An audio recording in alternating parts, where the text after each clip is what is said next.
Hi hello friends नमस्कार प्रणाम जय जगन्नाथ जय साईराम। तो समस्ते भलरे थांतु खुशी थांतु कुशल मंगल थांतु।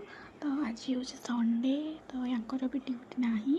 तो आज आम दी जनकर छुट्टी अच्छी आम टे भाविलु कि बाहर टे बुलाबुली करके आसबू हेले ये वर्षा पाग तो किसी कर ही दौनी। आज जस्ट खाई पी बाहर बेलू एत जोर वर्षा है आम बुले कर जावाई 2टा 3टा बेलू खाई पी बाहरी गलु।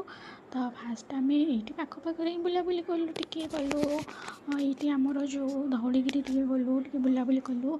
से धौलीगिरी जावा बाटर पड़ा बड़गड़ गणेश टे गणेश दर्शन कलु। तापर टे धौली गलु बुलाबुली कलु फटो फट टे उठेदेलु। टे मॉल गलु शॉपिंग कलु बुलाबुली कलु।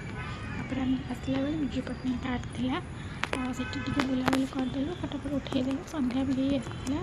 तो टे रहीगलु टे खियाखी कलु। राति 8टा 8:30 हो तो आम पलि आसलु। Thank you.